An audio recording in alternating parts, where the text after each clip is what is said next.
Laura y Jimena Rigel. Todo lo que pasa en el mundo del espectáculo, información, primicias y análisis. Lunes a viernes de 11 a 12 del mediodía por Canal 22 Web. Ahí está, ¡viva Perón! ¡Viva Perón! ¡Viva Perón!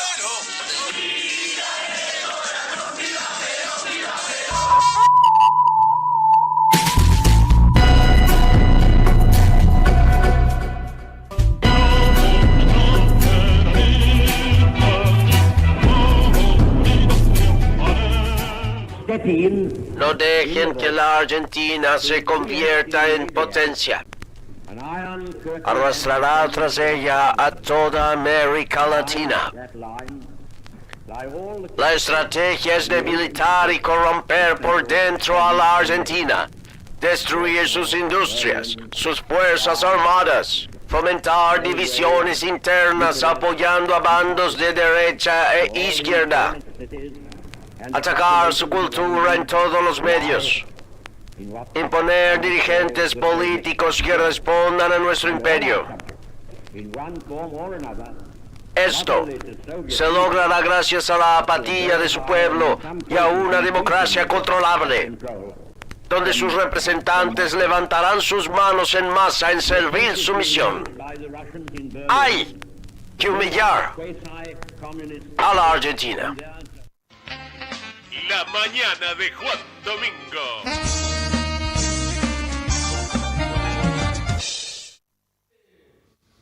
Buenos días, aquí la banda de la mañana de Juan Domingo. Los queridos compañeros Ricardo Plazaola, 3 Martín Fierro, 4. José Luis Poncico, el hombre que amaba Bilardo. Y ¿por qué lo amaba? Porque era el mejor periodista para Bilardo cuando salió campeón mundial. Y Horacio del Prado, que amaba Menotti cuando salió campeón del mundo como el mejor periodista que había conocido. Así que este es el grupo de la mañana de Juan Domingo, sin contar todo lo que hay atrás. Silvia Gamarra en la producción ejecutiva, y los equipos técnicos que hacen posible, que son todos compañeros maravillosos. Hay una cosa que es bueno refrescar, porque Churchill dice muy bien, en su momento hay que impedir que Argentina sea todo lo que puede ser. ¿Por qué? Porque no sé si ustedes se dieron cuenta que tenemos, según el embajador de Estados Unidos, Lamela, no sé a quién se la lame, tenemos el petróleo que nos puede hacer otro Qatar en Vaca Muerta, lo cual quieren, por supuesto, chupárselo ellos, digamos. Pero además, Argentina, que para mucha gente pasa desapercibido el poderío de Argentina, maneja la energía nuclear, que la manejan muy pocos países en el mundo, que tiene que ver no solamente con la guerra, si quisiera tirar una bomba atómica, sino también con la paz. Por ejemplo, se ha hecho un reactor que es Pocket, que puede darle luz a toda una ciudad, por ejemplo. Cualquiera sea la ciudad. Todas las ciudades importantes de Argentina podrían tener energía de luz, electricidad, a partir de un reactor nuclear. Pocket, digamos, chiquito. Bueno, y después no sé si se dieron cuenta que nosotros mandamos satélites, que tenemos cohetería para mandar los satélites al espacio, que ponemos gente en el espacio para ver qué hay de otro lado de la Luna. Argentina es un país muy rico y muy poderoso, y entonces ponen al pueblo a sufrir como pobres para que no se den cuenta y ellos manejen la riqueza. Pero el general Perón decía dos cosas que hay que tener en cuenta, porque si no se tiene en cuenta esto, parece que estamos hablando de politiquería, de los vivos que quieren meter la mano en la lata, todo eso que la gente imagina, porque la CIA la organización de espionaje de Estados Unidos confunde al pueblo para que no lo voten al peronismo, para que voten a cualquier chitiprulo como este que está ahora como presidente de la Argentina. Perón dice, gobernar, atente con lo que voy a decir, lo que decía Perón, atente con esto, a ver si le suena la necesidad del peronismo en este momento. Gobernar es crear trabajo, punto. ¿Te gustó? Gobernar, decía Perón, es crear trabajo. Y después explicaba qué era el peronismo. Y decía, el peronismo hace lo que el pueblo quiere, genera lo que el pueblo quiere de la manera que el pueblo argentino quiere. O sea, no es un sistema extraño que hace cosas raras y que beneficia a no sé quién, no. Es hacer lo que el pueblo quiere. ¿Qué es lo que el pueblo quiere? Y quiere trabajar, quiere vivir de su trabajo, quiere irse de vacaciones en el verano, quiere tener un cochecito, quiere tener una casa propia, quiere que los chicos estudien y puedan llegar a ser abogados, ingenieros, etcétera, etcétera, etcétera, médicos, no sé, en la universidad, y que no tienen que matar a alguien para poder financiarlo, porque el Estado se ocupa de eso. ¿Por qué? ¿Porque el Estado es boludo? No. Porque el Estado quiere que la gente tenga mayor nivel de capacitación, sea más útil, tenga un propio sistema de vida de jerarquía. De hecho, para todo el mundo, la Universidad Argentina es de las mejores en el mundo. De las mejores en el mundo. Entonces, ¿qué queremos para nuestros hijos? Que tengan la posibilidad de estudiar, que tengan la posibilidad de progresar, que tengan la posibilidad de ser tener éxito en su trabajo, que le aporten a la sociedad cosas que la gente diga, qué bien el hijo de doña Luisa, mirá, ahora es el que maneja los satélites, no sé qué, el que descubrió la vacuna contra el cáncer, eso es Argentina. Así que cuando ustedes tengan que elegir entre el peronismo con gente seria, en este caso tenemos la posibilidad de también tener gente joven, fíjese Axel Kicillof, fíjese Máximo Kirchner, fíjense Ricardo Quintela, toda gente joven que ya tiene experiencia de haber manejado una provincia, de haber manejado temas muy importantes como el caso del petróleo, en el caso de Kicillof, que ganó una posición muy importante gracias a su intervención, y así otros. Está lleno de gente que se ha preparado para gobernar este país y para hacerlo a favor del pueblo. El peronismo hace lo que el pueblo quiere, cuando el pueblo quiere y cómo el pueblo quiere. Esa es la consigna de Perón para la política nacional y popular. Muy bien, hablando de nacional y popular, vamos a ver un videíto ahora, que les invito a verlo, de un médico, que además es una figura ilustre del peronismo, que es conocido porque ha estado en Lago Escondido, allí tuvieron que sacarlo de improviso en un helicóptero porque tuvo problemas de salud, pero además un hombre que ha sido secretario de Prensa y Difusión de Menem, que dejó de serlo cuando vio que Menem iba a tomar el camino liberal, y entonces renunció y se fue, que fue el que dirigió los laboratorios de San Luis cuando San Luis decidió hacer remedios desde el Estado, y además es el compañero que se ha puesto a cuidar a Milagro Sala desde el principio de su cautiverio por parte de los imbéciles tarados de Misiones. Bueno, Jorge Rachid todas las semanas hace algún comentario lo graba en su casa y lo manda a las redes como un aporte de un militante de jerarquía que ha tenido grandes responsabilidades y que lo comparte con los compañeros de todo el país. Vamos a escucharlo. Pensemos que la Argentina, puesta de pie, está planificando para el 2050. En planes quinquenales, lo cual el primer tramo sería, obviamente, el 2032, y así sucesivamente, que debería incluir, como se hace en casi todos los países del mundo, en esa planificación, los escenarios internacionales, los escenarios regionales, los ejes sobre los cuales transcurrir los aspectos de desarrollo social y productivo del modelo que se aspira a construir, sistema de relaciones, alianzas, fortalecimientos institucionales, soberanía.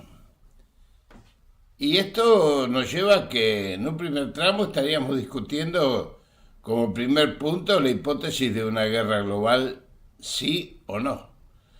Porque es diferente planificar teniendo una guerra global de por medio, como la que se está desarrollando.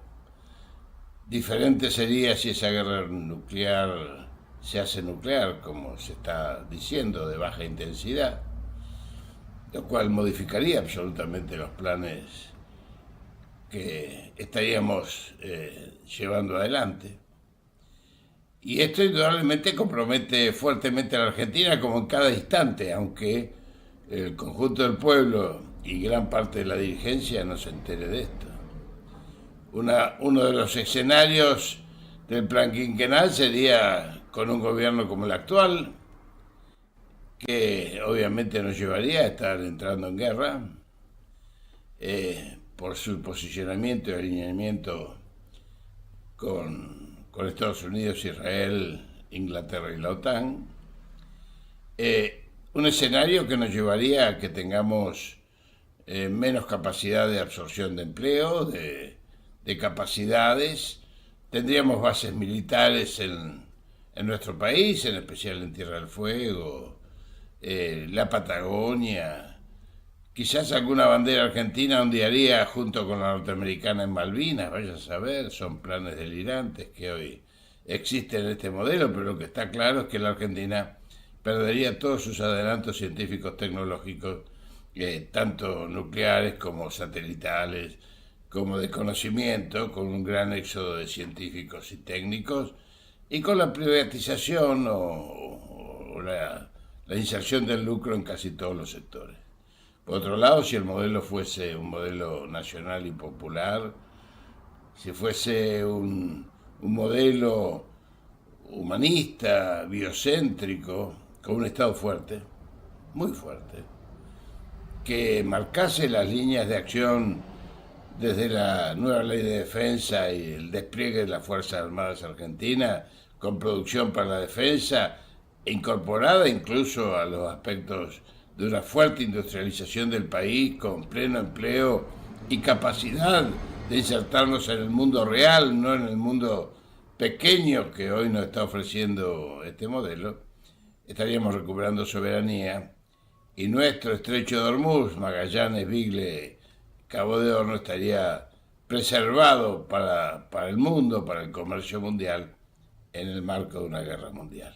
Imaginemos esto, imaginemos un plan quinquenal, imaginemos planificación de acá al 2050, imaginemos cómo los argentinos nos podemos poner de pie con nuestros bienes naturales, con nuestro pueblo maravilloso, con nuestro federalismo integrado a la patria grande latinoamericana y siendo protagonistas en el mundo y no testigos de la historia y mucho menos arrastrados detrás de criminales, de aquellos que hacen de la muerte un rito y de aquellos que desde la muerte gritan victoria cuando están sacrificando pueblos enteros. Indudablemente esto es para pensarlo, es para que reflexionemos. China, por ejemplo, anda por el 16 plan quinquenal consecutivo, y esto le ha permitido sacar a 800 millones de personas de la pobreza y incorporarlas al consumo y a las capas medias. La Argentina se merece un destino mejor, y ese destino mejor tiene que estar pensando a largo plazo y fortaleciendo a los argentinos nuestra capacidad de recuperar el sentimiento patriótico. Jorge Rachid, el doctor Jorge Rachid. Entre paréntesis contamos que los libros de democracia confederal se han agotado desde que Cunio, el querido Santiago Cunio, se afilió al Partido Justicialista con el Cuervo Larroque y compañía, y eso generó una curiosidad tremenda de saber qué decía Democracia Confederal 1 y 2. Quedó un librito nada más que me lo voy a guardar para leerlo yo, que ya había leído el número 1, pero esta decisión de Santiago Cunio de afiliarse al Partido Justicialista ha generado una enorme atracción hacia estos dos libros, y por eso se agotaron. Cuando pueda haber stock de nuevo les aviso. Informe de la TV BRICS antes de seguir. Vamos con eso.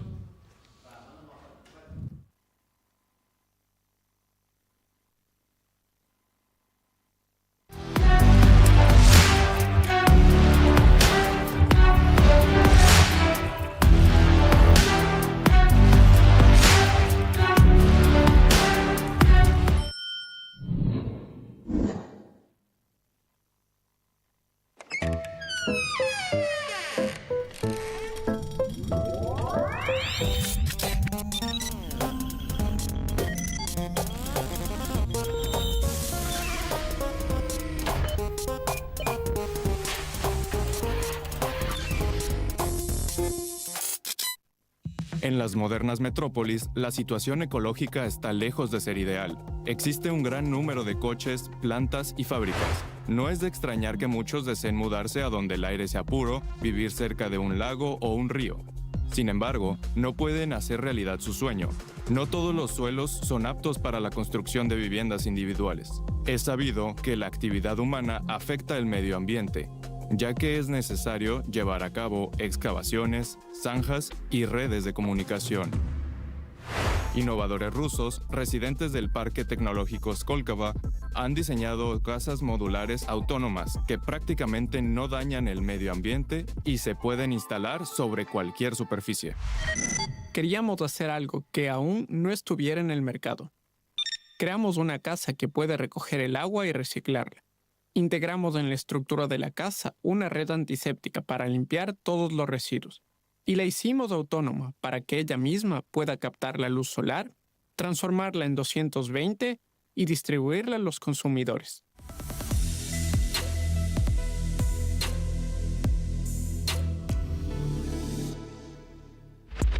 El edificio consta de secciones, es decir, módulos, que se fabrican en la planta y se entregan ya listos al sitio de montaje para ensamblar. Luego se unen entre sí con fijaciones especiales.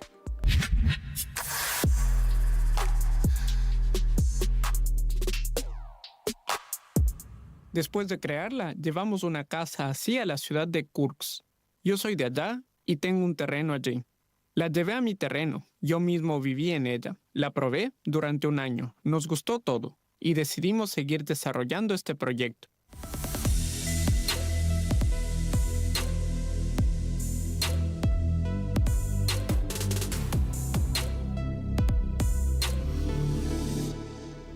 Hay que disponer de un camión especial y una grúa. Instalar la casa con la grúa en el camión y trasladarla. Primero viene un equipo para determinar la densidad del suelo. Luego llega el equipo para instalar los pilotes según los resultados de las pruebas. Y sobre los pilotes, ya podemos instalar la casa. Esto le da firmeza a la casa.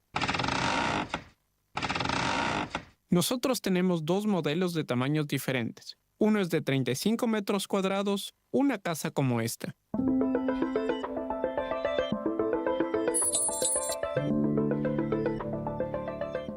Y otro de 25 metros cuadrados, la cual, en su esencia, es igual a esta, pero sin la habitación contigua de dormitorio.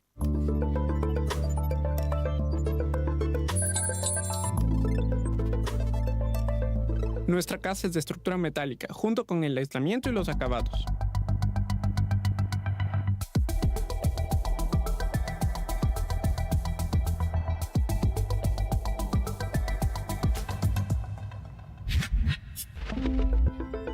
Liuba, dinos, ¿se siente cálida la casa durante el invierno? A primera vista las paredes de la casa se ven delgadas. Son de solo 25 centímetros. Pero el grosor de la estructura de soporte no es importante. Dentro contiene espuma de poliuretano, que es un material moderno sintético. Una capa de 5 centímetros equivale a 80 centímetros de hormigón según su capacidad térmica. Así no se siente frío en la casa, incluso cuando afuera está a bajo cero. Para nuestra latitud es más que suficiente. Y si hablamos del extremo norte, hay que ver cuál es la temperatura y por cuánto tiempo se mantiene, es decir, estudiarla bien. Y ofrecer el relleno con mayor capacidad. Aquí va instalada la chimenea. Y con su ayuda también se puede calentarse. Sí, es posible, pero eso ya es en casos individuales.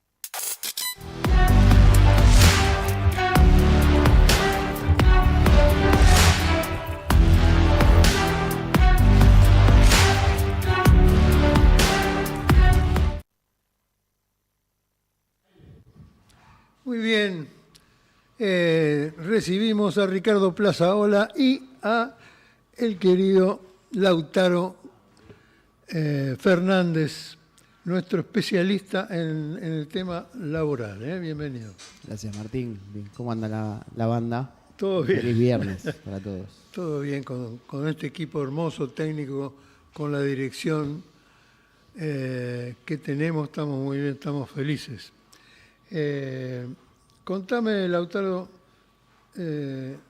lo que tenías preparado para los compañeros. Bueno, la semana pasada estábamos charlando acerca de lo que se venía y el balance fue positivo. Es decir, hubo una gran movilización contra la ley de tierras, fue partícipe todo el pueblo, podemos decir, las organizaciones sociales, sindicales y políticas, y fue partícipe también la CGT, la CTA, la UTEP, la Economía Popular, y obviamente al haber logrado recortar el corazón de lo que fue la ley lo que intentaba hacer la ley de inviolabilidad de la propiedad privada, se quitó el artículo acerca de la modificación de la ley de tierras, así que los trabajadores vieron en su conjunto un éxito en esa movilización. Habrá que reafirmarlo cuando vaya a la Cámara de Diputados. Y además el 7 de agosto, al día siguiente, el día viernes, hubo una gran convocatoria ya anual, ya tradicional, podemos decir, a San Cayetano, una movilización de San Cayetano a Plaza de Mayo, y en la concentración, en el acto central de Plaza de Mayo, participó la CGT, la CTA, junto a la Economía Popular. Así que empezó a moverse, ¿no? Hay movimiento, hay calle, hay movilización. Hubo distintos encuentros en la Confederación General del Trabajo y hubo distintas convocatorias que empiezan a pensarse hacia adelante. Por supuesto que el dato de inflación, que bueno, será tema de esta mesa, digamos, analizar qué tan certero y qué tanto se palpa o no en la realidad de las mesas de los argentinos y de los trabajadores, pero lo que es cierto es que hay distintas alarmas, muchísimas en realidad, pero que empiezan a sonar y los sindicatos empiezan a hacerse eco. El Sindicato de Trabajadores Viales y Afines denunciaron que el 70% de las rutas nacionales se encuentran en estado de deterioro. Por supuesto, Milei llegó y dijo, no hay más obra pública, lisa y llanamente, no quiere decir solo la reforma y la modificación y ni hablar de la construcción de nuevas rutas, sino que en muchos casos ni siquiera es el mantenimiento. Y algo más que mencionan los compañeros del sindicato y que es una alerta, dentro de las modificaciones, por ejemplo, que habíamos charlado la semana pasada acerca del reglamento de los prácticos y otras cuestiones de soberanía, Federico Sturzenegger lo que está intentando hacer es que se eleve, en realidad se libere a máximos solo limitados por la propia capacidad de carga de los camiones en rutas. ¿Qué quiere decir esto? Que los camiones de carga pueden ir a tope, todo lo que dé su capacidad, y esto combinado con falta de seguridad vial y falta de mantenimiento puede ser, ya es, digamos, imagínense, sin ese exceso de límite ya es trágico, imaginémonos aún peor con la capacidad de carga máxima de los camiones. Así que la Vialidad Nacional está también en alerta, el propio sindicato evalúa una convocatoria más y una movilización, no solo por sus propias cuestiones gremiales y laborales, sino por la situación del sector. Y algo interesante que se viene planteando desde la CGT, que es tema obviamente de los trabajadores y a nivel nacional, es la demora en los pagos y el endeudamiento de las familias y de los trabajadores argentinos. Hubo un último análisis, una última encuesta que habla de que más del 50% de las familias argentinas está endeudada de alguna manera, que tiene problemas para afrontar tanto la cuota de la tarjeta o el préstamo bancario en el mejor de los casos, cuando no es un préstamo informal, irregular, barrial, y ni hablar cuando ya está directamente en la ilegalidad total y es un préstamo de desesperación, como sabemos, con altos intereses. El 71,9% de esos hogares se ve obligado a recurrir justamente a algún endeudamiento formal o informal. Entonces, la CGT recoge el guante, la CGT analiza esta situación con sus propios elementos, sus propias herramientas desde la Confederación General del Trabajo y convocó una movilización el próximo jueves 20 al Ministerio de Economía, alertando por esta situación y pidiendo respuestas del Estado Nacional. Por ahora, lo único que escuchamos fue de parte de Milei y del Ministro de Economía, de Caputo, algo así como, bueno, ¿quién te obligó a endeudarte? Si no podés pagar, no hubieses pedido el préstamo. Claro. Y no estamos hablando de empréstitos y pagos a largo plazo para cambiar el auto, para una mejora en la casa, sino que en buena parte de las familias es pagar la comida en cuotas, en lo que dé la tarjeta, y si no da la tarjeta, sostener el hogar endeudándose. No hablamos de una mejora en la calidad de vida, sino de sostener el mínimo para poder sobrevivir. Así que los trabajadores se movilizan la semana que viene por este tema. Hay el autor, permíteme, hay una serie de conflictos que están escondidos porque se producen en el interior y no nos llegan absolutamente con la consistencia que tienen, ¿no? Con la fuerza, con el vigor que están llevando a cabo las acciones de los muchachos. Uno de ellos es la de la provincia de Santa Fe. Ahí Puyaro tiene un problema muy serio y le está empiojando el proyecto político al gobernador, porque los docentes están en una movilización desde todo el año y llevan, no sé si 6 o 7 convocatorias a paritarias que se cierran por decreto olímpicamente, sin aceptación o con un punto o dos de aceptación, y los muchachos se han movilizado por toda la provincia. Han hecho un recorrido pueblo por pueblo, ciudad por ciudad, y realmente Puyaro no sabe qué hacer con esa gente. Los muchachos, los docentes de toda la provincia no se entregan. ¿Por qué? Porque calculan que perdieron el 35%, atención, de su capacidad salarial, nada menos. Es uno de los conflictos que se están desatando.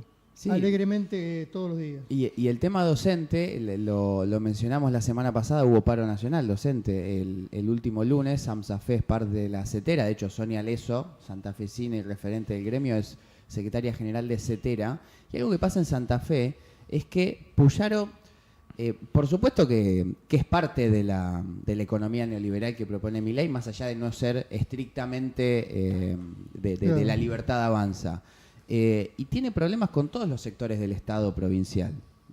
Con los docentes, recordarán ustedes el problema con la policía santafesina que hubo hace algunos meses, sí, con motines y revueltas en comisarías de la policía santafesina, con policías pegándole a sus propios colegas y compañeros en la represión al reclamo gremial, e incluso los municipales de Santa Fe, que por supuesto cada uno discute con su departamento, con su municipio, pero es un llamado de atención y un reclamo provincial. Es decir, Puyaro tiene abierto un montón de frentes internos en la discusión con los trabajadores y me han dicho que no tiene las mejores maneras y evidentemente tampoco tiene una muñeca política para poder resolverlos.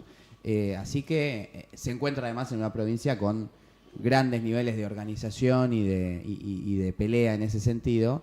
Y lo que mencionábamos, es cierto, el interior del país está muy complicado, por supuesto tiene menos visibilidad a veces de lo que correspondiera, pero todos estos temas que estamos mencionando son de alcance nacional. En cuanto a Puyaro, el mayor éxito que está llevando adelante, que está mostrando, es la reducción de homicidios y de hechos violentos que tienen que ver con el narcotráfico, ¿no? Y ese es otra reivindicación que toma para sí Patricia Bullrich, la de reducción de los homicidios. Cosa que es cierto, pero también viene de la mano de la organización de los carteles, que los homicidios previos a esta etapa venían de la lucha entre las bandas. Las bandas se ponen de acuerdo ante la presión general de la policía y del gobierno y acuerdan una especie de pacto de no agresión. Entonces bajan los homicidios. Después la cuestión social crece por otro lado, por ejemplo, por el aumento de los suicidios, pero ese es otro tema. Sí. Sobre lo que decís, Lautaro, del endeudamiento, te agrego algo que pesqué en YouTube, un recorte con Guillermo Moreno y Agustín Álvarez Rey en Crónica TV.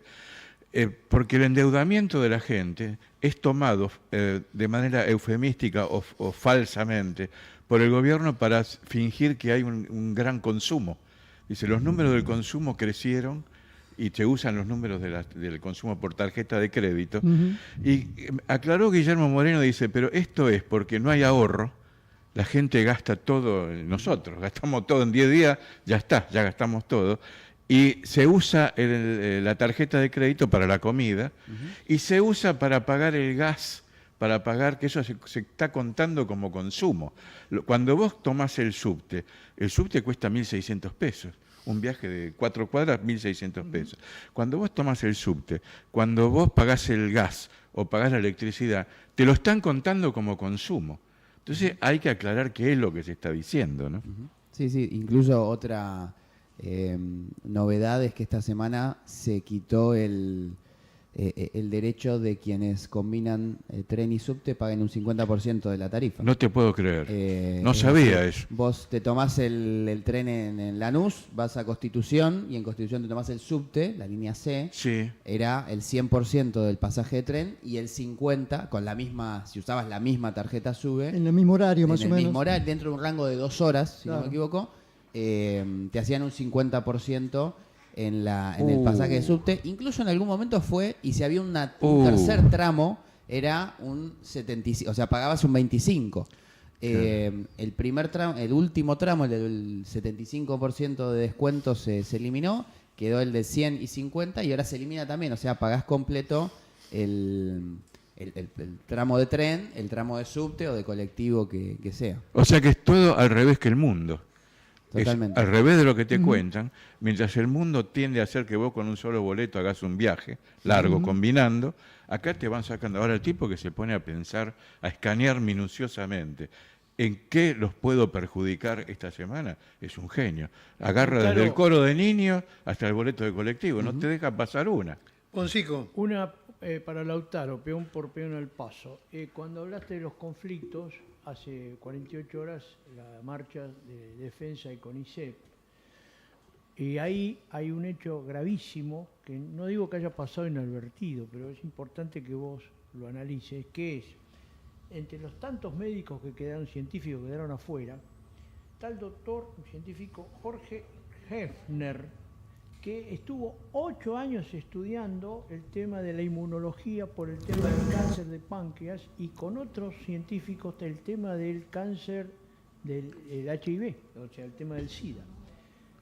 Se terminó el presupuesto, 8 años, estudiando en el CONICET, que son todos de primera, como lo apuntó en el comienzo Martín García, lo que es el tema de los científicos, ni hablar en la época de Don Gañé, que se tuvieron que ir 5.000, y después terminaron siendo premio Nobel, en el caso de Milstein, por el Reino Unido, formado en la universidad de nuestra.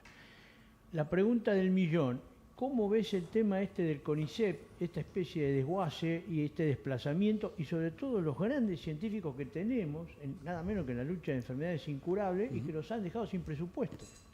Sí, es difícil incluso para contextualizarlo en el tema gremial. ¿Y por qué lo digo? Los becarios del CONICET obviamente son trabajadores de la ciencia de su área, pero conceptualmente y legalmente son becarios, es decir, no perciben un salario sino una beca. Entonces no pueden estar encuadrados en cuestiones gremiales, no tienen discusión paritaria, no tienen convenio colectivo. Y ni hablar del problema que están teniendo quienes tienen dedicación exclusiva. Hay una de las formas que tiene el CONICET, que es para determinada investigación que resulte, evaluada como muy pertinente o muy necesaria, se asigna una beca de dedicación exclusiva. Es decir, solo podés dedicarte a ese trabajo de investigación. Por supuesto, si te dedicás al trabajo de investigación y solo haces esa tarea y encima la remuneración es mala y encima no se te permite trabajar en blanco para cualquier otro trabajo, se vuelve muy difícil porque te dan una beca en la enorme mayoría de los casos inferior al $1.000.000. Y además solo podés trabajar de eso, formalmente, por supuesto, informalmente, sin ningún registro, podés hacer otras cosas, empeorando aún más y haciendo más precario el trabajo. Y sumado a la desfinanciación del CONICET, la desfinanciación de hospitales, centros de investigación, institutos tecnológicos y todas estas variantes, a que es difícil encontrar un aspecto gremial, porque quienes, hay gremios como la Asociación de Trabajadores del Estado, ATE representa a quienes están en CONICET, pero los representa formalmente como puede, como logra encuadrar la discusión, porque es una discusión no amparada en un convenio colectivo. Es muy complejo y por supuesto que son científicos altísimamente calificados, los argentinos, los investigadores argentinos, la enorme mayoría además provenientes de universidades, de las universidades públicas, muchos de ellos que tienen experiencia internacional, capacitación en los mejores casas de estudio del mundo, y hay de a poco un nuevo éxodo, como sucedió en el 99, 2000, 2001, de los científicos argentinos. Ni hablar de aquellos que tienen un valor específico, como decía José Luis, sobre enfermedades autoinmunes, cuestiones realmente de una trascendencia importantísima que no se está cuidando. Lautaro, en el campo político, el gran acontecimiento de la semana ha sido la reunión cumbre del peronismo, ¿no? Con todos los capos. ¿Esto va a tener alguna repercusión o alguna proyección? ¿Va a modificar algo? ¿Cómo va a influir en el campo gremial sindical? No, la verdadera respuesta es no lo sé aún. Pero obviamente a lo mejor es una pregunta irrelevante, la discusión pero debería tener. Debería tenerla, seguramente la va a tener. Todos hablan con todos, lo cual me parece por lo menos sano o razonable. Después, qué acuerdan o qué no acuerdan, escapa ya de uno, pero hay diálogo entre todos los sectores. No me maten, hay que poner, no en esa mesa, pero sí en la discusión, la aparición de repente de Daniel Haddad. ¿Y por qué digo esto? No porque me guste, sino porque también hay contactos de trabajadores y representantes de trabajadores con Daniel Haddad. No quiere decir que se cierre una alianza, no quiere decir aún nada, falta mucho para ese momento, pero el diálogo está. Entonces, todos los actores de la vida política argentina que empiezan a mirar al año 2027, que empiezan además a detectar los problemas serios que está teniendo Milei a nivel numérico, electoral, y ni hablar de la población argentina, empiezan a, bueno, vamos a ver esto con más asiduidad, ¿no? Pero lo menciono porque hubo contactos. Entonces, espero que el peronismo contacte y hable y ofrezca y discuta. Y asimismo, también creo que los trabajadores tienen la potestad, la facultad y me parece que deberían poder también plantear sus condiciones y decir, bueno, no podemos quedar afuera de vuelta. No puede el movimiento obrero no tener representación política. Así que esas discusiones van a estar al día. Desde la pasión, Lautaro, una última de mi parte. ¿Le pueden ganar a Gimnasia? ¿Le puede ganar a Estudiantes? Sí, le podemos ganar. Sí. Le podemos, realmente estamos bien. El ellos tripero. están mal. Es cierto que en otras circunstancias también. Nosotros llegamos bien y ellos mal y no pudimos. Pero hay mucha fe, mucha esperanza para el sábado. Me imagino cómo estará tu papá. No Gabriel está... Fernández. Curtido, en el aire. Curtido en las batallas, curtido en las batallas. Sí. Uno está curtido. Lamentablemente los últimos años fueron muy difíciles, pero hay mucha fe y esperanza. Gimnasia llega bien y demostró mucho corazón, mucho ímpetu, además de buen juego, ¿no? En los últimos partidos. Y tenés muchos pibes reivindicados con Gimnasia, hinchas de Gimnasia, es decir, Nico Barros Esqueloto, Nacho Fernández, Ignacio Miramón, son gente, todos pibes surgidos del club, con un arraigo especial, con un amor por Gimnasia, que otros planteles, no por desmerecerlos, no han tenido esa relación con el club, llegaban de otro lado. Así que hay un plus y bueno, es difícil de visitante, pero... Agrega otro hijo de la casa, el Pata Pereira. Le ha ido muy bien a Gimnasia con el Pata Pereira. Y tienen buenos marcadores de punta, están bien los dos. Están bien los marcadores de punta. Russo Steinbach y Pedro Silva Torrejón están muy bien. Mejor que, ahí Martín me va a dar un guiño, mejor que River estamos. Qué difícil, ¿no? En el fútbol argentino que retengan juveniles que además sean hijos de, ¿no? O sea, son bien del club. Sí, es difícil para todos los clubes, ni hablar para los que no tienen la economía de Boca o de River, porque es una cuestión hasta económica general y no robo mucho tiempo con esto, pero los juveniles son más caros, entre comillas, cuando son juveniles. Es decir, si pasan las temporadas y lo que era una revelación, una explosión de los primeros 2 torneos, 3 torneos que jugó, después ya se asienta, tiene un torneo regular, otro más o menos, pierde su valor. Entonces los clubes quieren venderlo cuando la joyita está explotando todavía. Entonces se van en ese momento para tratar de sacar un peso más, porque la economía doméstica de los clubes es muy difícil también. Y entonces la urgencia propia hace que tengan que venderse juveniles. Si hubiera una trazabilidad, un balance, una estabilidad en el tiempo, ahora te llega una deuda, te llega un hueco que hay que cubrir, bueno, vendelo porque necesitamos esa plata.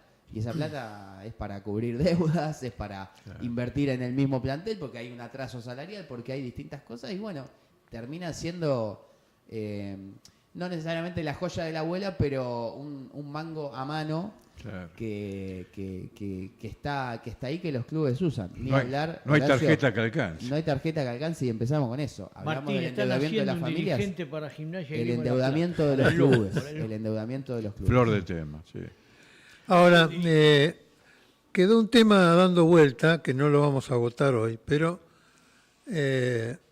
si el gobierno elimina el ADMAT, si el gobierno le saca plata a los jubilados, si el gobierno fuerza a que la gente tenga que endeudarse para poder comer, porque la plata del gobierno no viene, si no hay inversión y se genera deuda con el dinero que le tiene que dar a las provincias, no se lo da.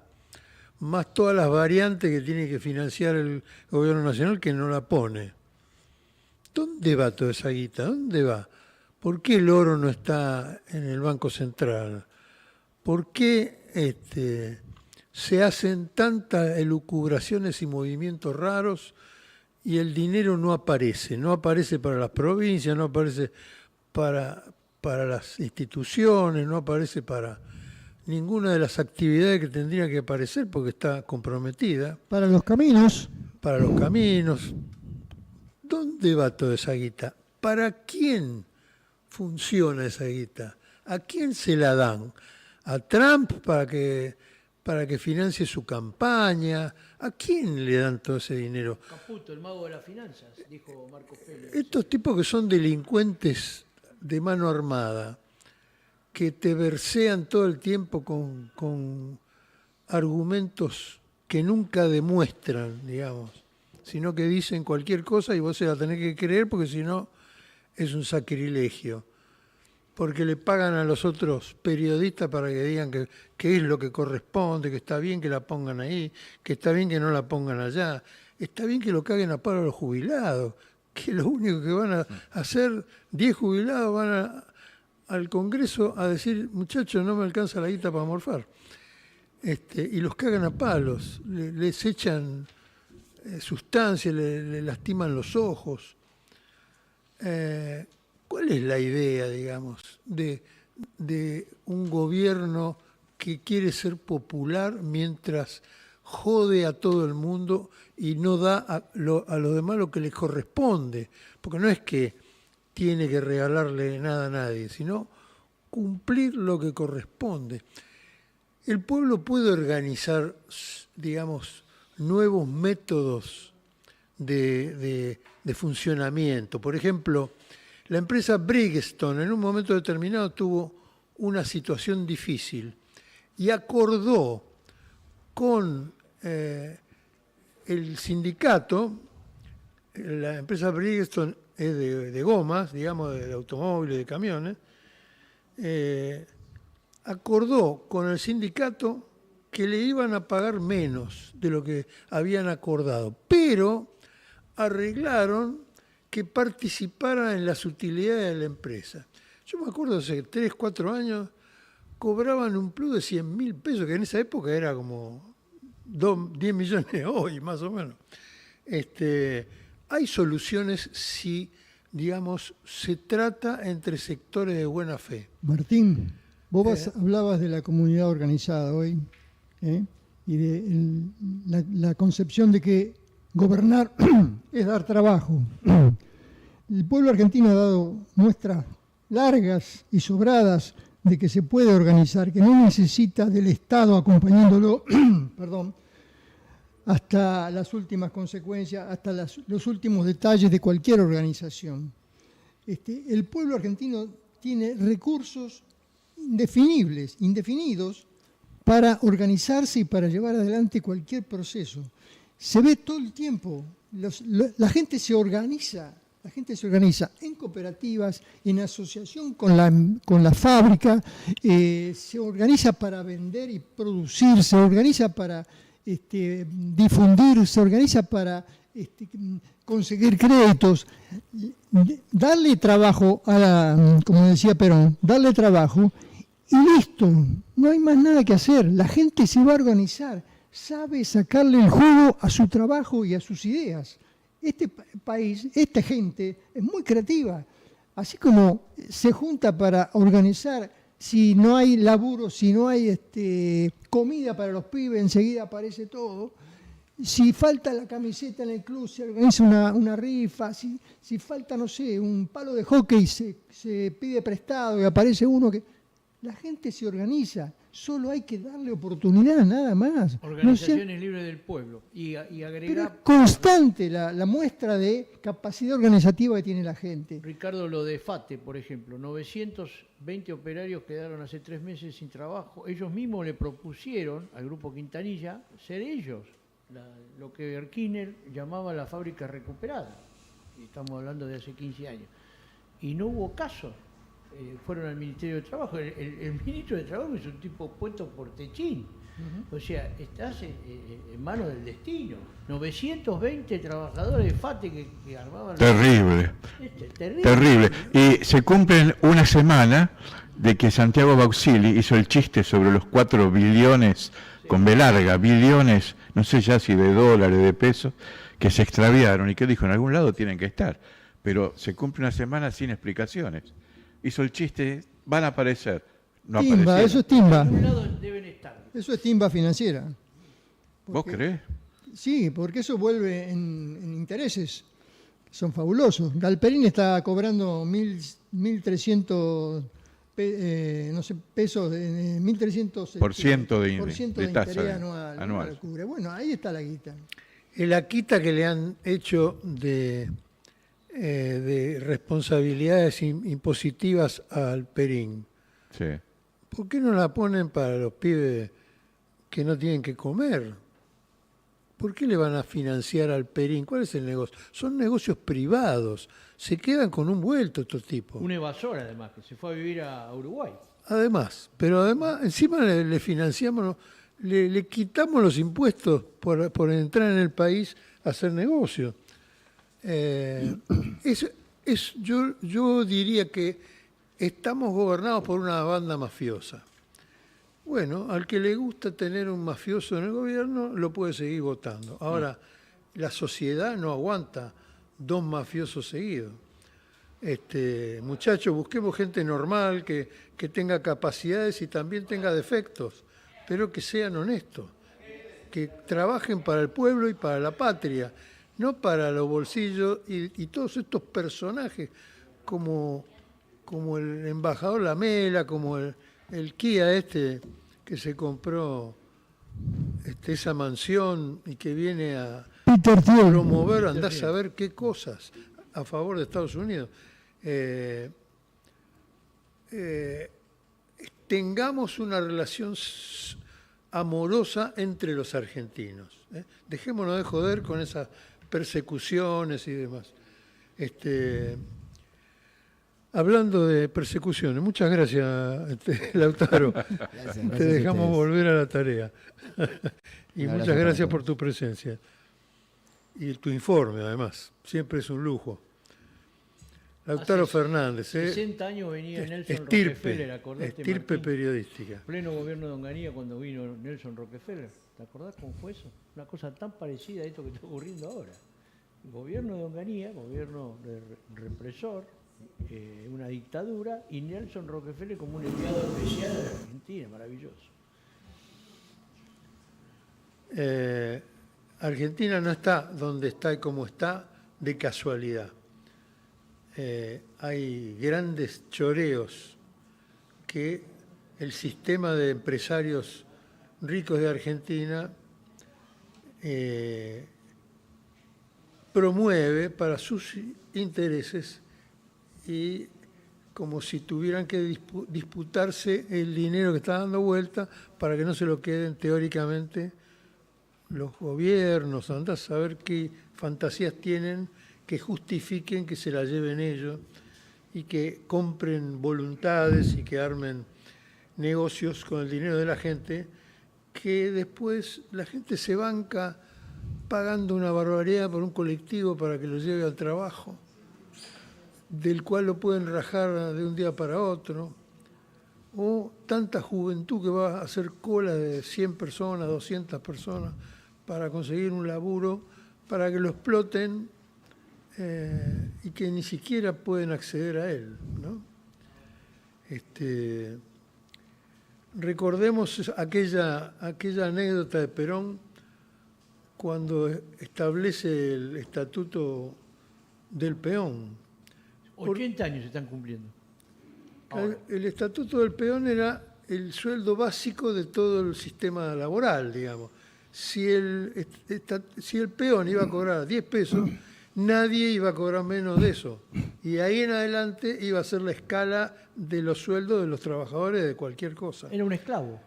Claro, entonces, en cuanto está el estatuto del peón establecido, lo llama la mamá de de Perón, que tenía un establecimiento en el campo, y le dice, eso que pusiste para pagarle al peón es impagable, si no tengo, yo no lo puedo pagar en mi establecimiento. Y Perón le dijo, bueno, entonces vendelo, porque si no lo puede pagar, vendéselo a otro que pueda pagar. Y ahí todos se tuvieron que acomodar al estatuto del peón. Una de las primeras medidas, Martín. Así 1946. Claro, ordenar la sociedad. ¿Cuánto va a ganar el trabajador? O lo vas a... En esa época, los trabajadores que querían ganar más dinero, le hacían guerra con fusiles. Es decir, iban los delegados de la fábrica y aparecían la policía y los hijos de los ricos con armas, y entre la policía y los hijos de los ricos lo cagaban a tiro a los obreros. Tal era la disputa por el salario, que era a los tiros, con represión, con muertes, con heridas. Bueno, Perón estableció un sistema de paz. Por supuesto, la paz para los obreros no era la paz para estos empresarios, que no querían pagar todo eso. Eso generó los bombardeos de Plaza de Mayo, donde se mataron a 300 personas y se hirió con enormes consecuencias de la salud a casi 1000 y pico de personas mutiladas. ¿Por qué vamos a vivir permanentemente en una historia que los sectores aliados a Estados Unidos y los sectores aliados a la oligarquía se tomen el derecho de matar, destruir la vida de los trabajadores del país? Sus hijos, sus padres, cuando se jubilan. Estuvo muy bien Amado Vudú cuando vino aquí al programa, búsquenlo porque es muy valioso lo que dijo, pero yo ya había escuchado hace algunos años que él, durante el gobierno peronista, había dicho, en una situación donde había una deuda acumulada de los trabajadores, paguémosle la deuda a la gente para que viva tranquila. ¿Para qué vamos a mantener la deuda si el Estado puede financiarlo? Bueno, son personalidades distintas, doctrinas distintas, y ustedes tienen que saber elegir lo que les convenga más a todos. Ni hablar de las viviendas, ni hablar de todo lo que ha hecho el peronismo para que la gente pueda vivir en paz. Bienvenido Julián Denaro, nuestro economista de cabecera. Hola, ¿cómo están? Ahí con la campera de YPF.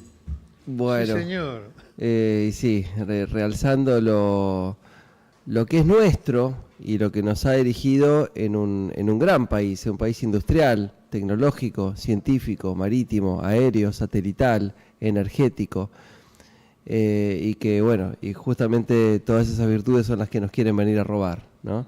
Entonces creo que ahí está el punto que debemos explicar siempre. Y respecto a lo que manifestabas, Martín, en 1919 se crea la Organización Internacional del Trabajo en virtud del Tratado de Versalles, después de la Primera Guerra Mundial.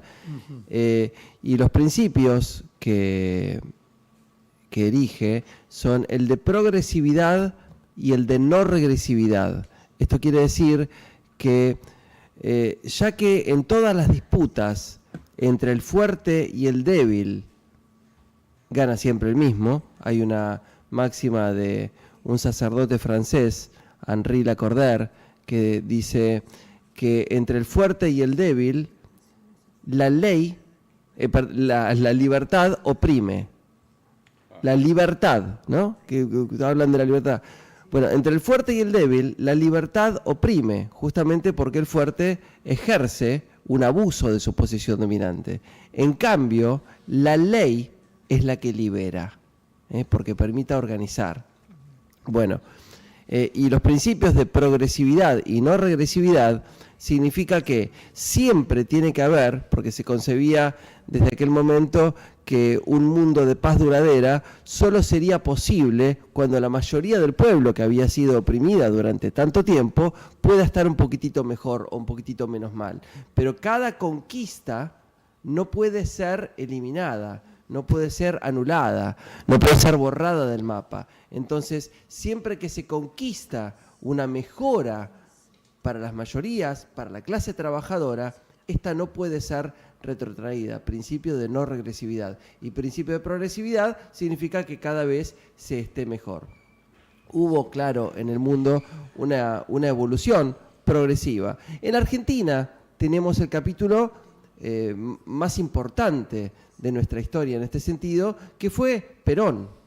Perón, desde su gobierno, hizo legales a los sindicatos que estaban prohibidos. Los sindicatos, que son la organización de los trabajadores para defender sus propios derechos, los sindicatos estaban prohibidos. Sí, se perseguía como si fueran delincuentes. Entonces, se legaliza a los sindicatos, se pone una jornada laboral limitada de 8 horas, con lo cual, ¿eso qué significa? Que el empleador tiene que pagar doble la hora extra. Y eso es un beneficio para ambos. Incluso hay un comentario que quiero hacerte de algo que dijiste hace un ratito, Martín, que es muy importante que pueda empezar a pensarse de una buena vez en el conjunto de la sociedad, ¿no? Que atraviese el pensamiento de la sociedad. Pero este pago doble por la hora extra o por los feriados, ¿qué significa? Significa un beneficio para ambos. ¿Por qué? Y bueno, si el empleador lo contrata, es porque lo necesita. ¿Para qué lo necesita? Para producir más, para vender más, para ganar más. Y claro, y el empleado que recibe doble, de esa forma también puede organizarse varias cosas, como por ejemplo ir juntando la platita para las vacaciones. Entonces, ese tipo de cuestiones me parece fundamental. Decíamos, la jornada laboral de 8 horas, el sueldo anual complementario, el aguinaldo, que esto, y las vacaciones pagas. Entonces, miremos esto. Un trabajador que de las 52 semanas del año trabaja 50, sin la legislación peronista, cobra 50 semanas.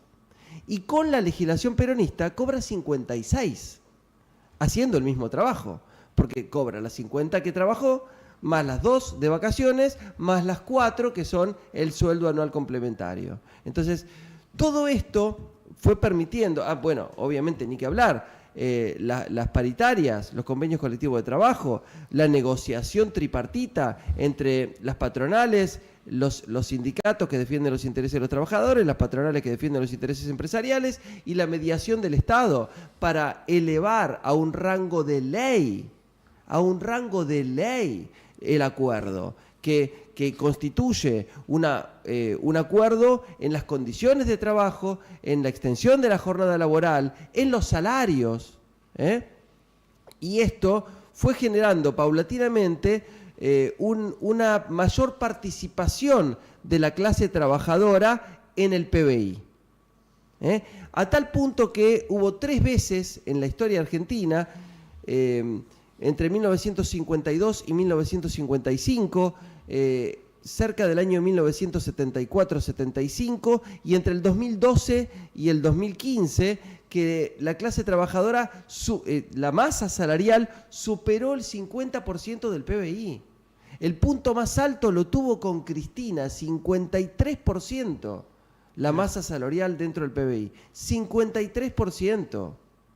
Bueno, entonces, todas estas conquistas, sin embargo, intentan ser... Hace un ratito, Martín, hablabas, claro, de una cuestión histórica, ¿no? Que es que a los empresarios no les gusta esto de pagarles más. Pero esto no puede ser que a esta altura tanta gente pueda comerse ese verso, como se dice en la calle, ¿no? Porque si la clase trabajadora no tiene plata, ¿a quiénes le venden los empresarios? ¿Qué es lo que está pasando ahora? Estamos en un momento de enorme morosidad, endeudamiento y morosidad, ¿no es cierto? Esto lo sabemos todos y lo sufrimos todos. Las familias endeudadas que se han endeudado para comprar alimentos en un país productor de alimentos. La mayor humillación al pueblo argentino en toda la historia. Pero las empresas, los comercios, los negocios, la fábrica, el taller, también están endeudados. Con estos tarifazos terribles, sanguinarios, que creados de esta forma así tan violenta y dolorosa por Macri y replicados aún más violentamente por Milei. Ya lo habían dicho, Macri había dicho, si volvemos a hacer gobierno vamos a hacer lo mismo pero más rápido. Podríamos agregarle una connotación descriptiva y más dolorosa, ¿no? Bueno, y esto es lo que han hecho. Ahora, ¿qué es lo que pasa? ¿Por qué los dueños de los negocios, de las empresas, están cerrando, no venden, están endeudados? Porque la clase trabajadora no tiene poder adquisitivo. Cuando hay poder adquisitivo en la clase trabajadora, las empresas venden. Entonces, incluso en Estados Unidos de Norteamérica, que no es un país que nos guste poner como ejemplo, porque realmente a lo largo de la historia no ha sido ejemplo. Pero está el caso de Henry Ford. ¿Qué hizo Henry Ford? Le duplicó el salario a sus empleados. Entonces no solo que tenía a todo el mundo que quería venir a trabajar en su fábrica y eligió a los mejores, sino que además laburaban mejor, laburaban con más ganas y compraban los autos que la Ford Motor Company producía. Entonces, el automóvil, además de bajar los costos con todas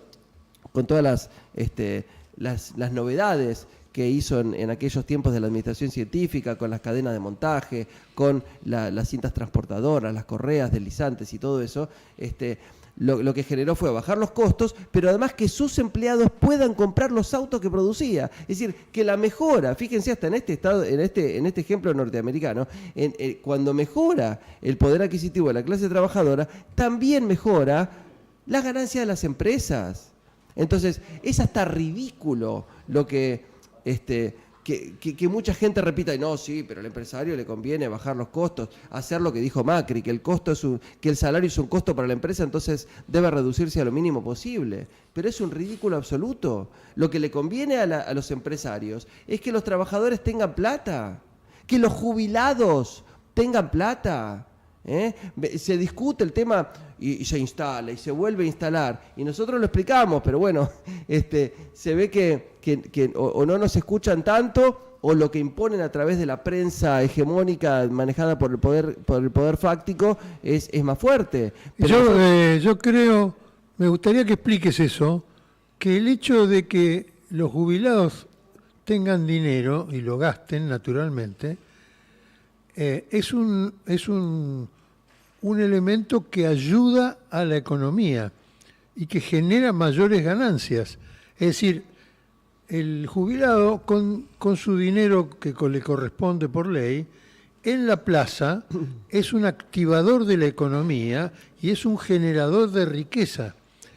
Y esa riqueza beneficia a toda la sociedad.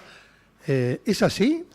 Exactamente, Martín. Es decir, por un lado, sigo la línea que propusiste, como parte del consumo, es decir, cuanto más consumo haya, obviamente mayor actividad, mayores ventas de las empresas, como decíamos hace un ratito, pero también se necesita, traccionado por esta mayor demanda, se necesita una mayor producción. Si hay una mayor producción, ¿qué se necesita? Más empleo. Y si entonces tenemos más consumo, más ganancias, más salarios, ¿qué tenemos además? Mayor recaudación del Estado. O sea que incluso tenemos una espiral virtuosa de la economía, porque se produce más, se vende más, se gana más, se disfruta más. Bueno, los jubilados, como todos los argentinos, lo que hacen cuando tienen el manguito de más, también es hacerse un viajecito. Entonces se estimula la industria del turismo, que es una industria transversal además. Es una industria transversal porque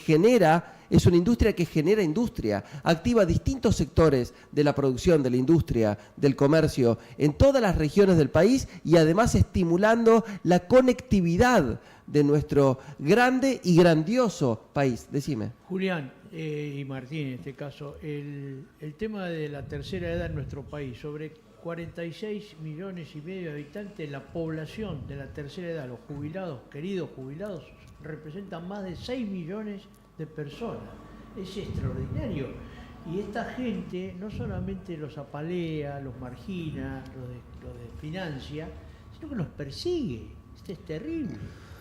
Bueno, esto es la expresión más fea, para poner un adjetivo calificativo, de la derecha mundial, ¿no? Esto es lo más feo, lo más horrible, lo más inhumano de todo, ¿no? Pero además, siguiendo con esta línea que me parece importante que pueda entender la gente, ¿no? Que aumenten los salarios significa también mejora para los empresarios, que aumenten las jubilaciones también significa mejora para los empresarios y también incluso para el Estado, porque si aumenta el consumo, aumentan las ganancias, entonces el Estado recauda más.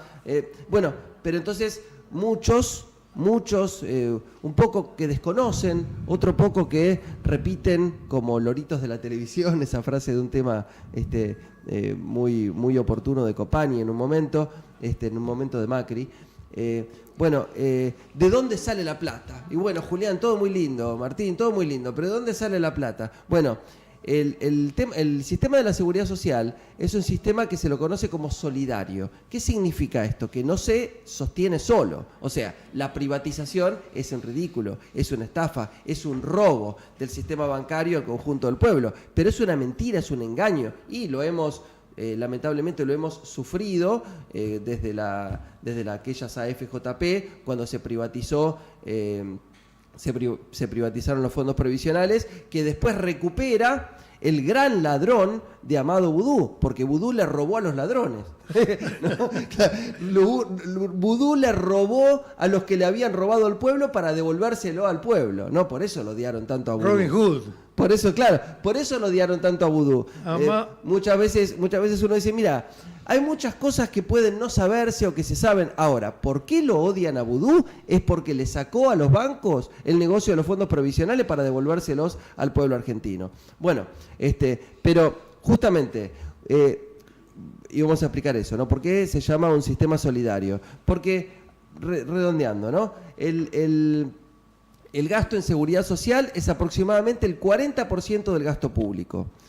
Y la recaudación directa para financiar la seguridad social es aproximadamente el 25% de aportes y contribuciones a la seguridad social. Entonces, si tenemos 250.000 millones de pesos para pagar 400.000 millones de pesos, ¿de dónde sale eso?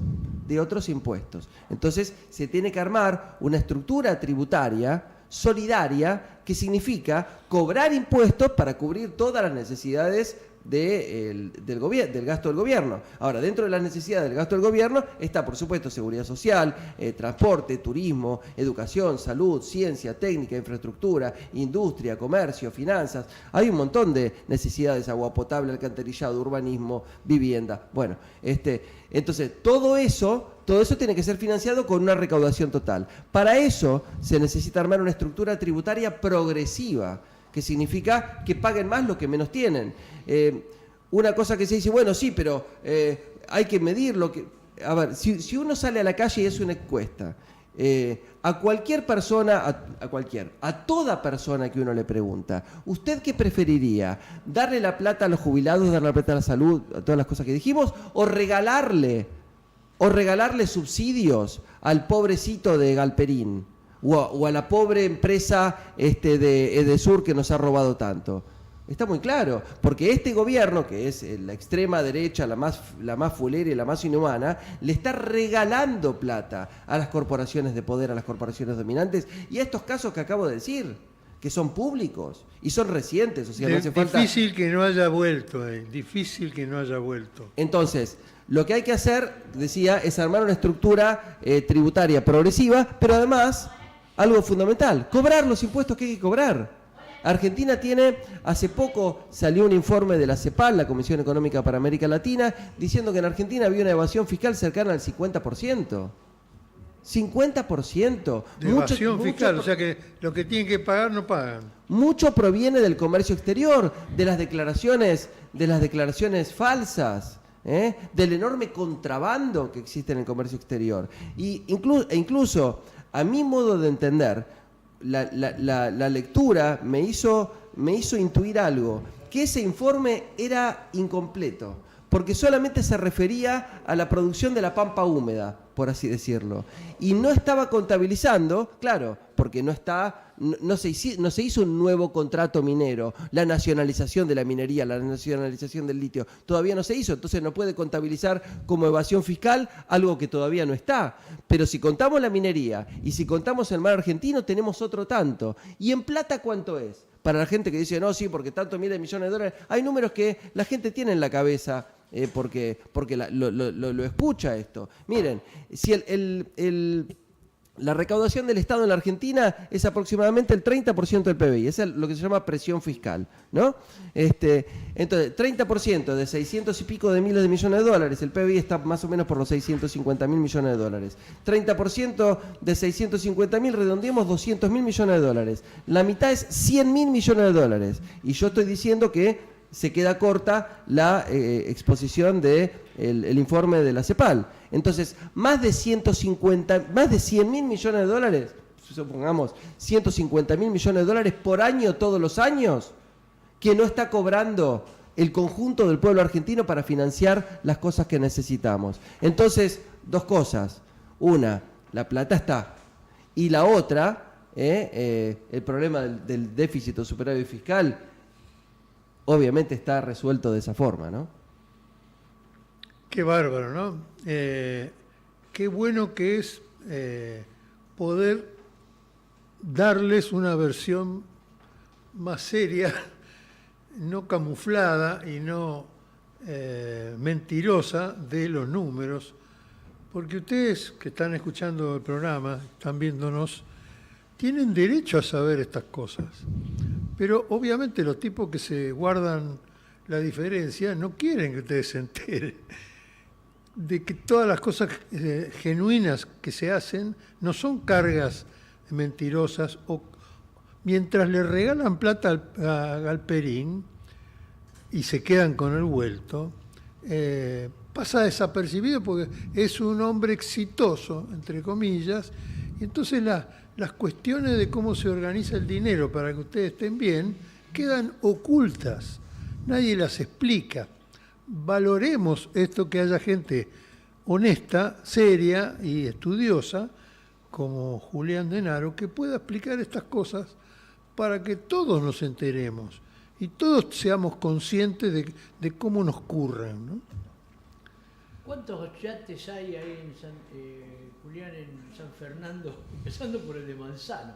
¿Cuántos yates tenés ahí en San Fernando y cuántos jubilados podrían vivir mejor con todos los millonarios que tenés ahí en la zona norte? Bueno, eso me parece una pregunta que permite graficar, visualizar, ¿no? Algo que si no quedan palabras como abstracto, ¿no? Esto que vos acabaste de decir permite verlo, casi que tocarlo, ¿no?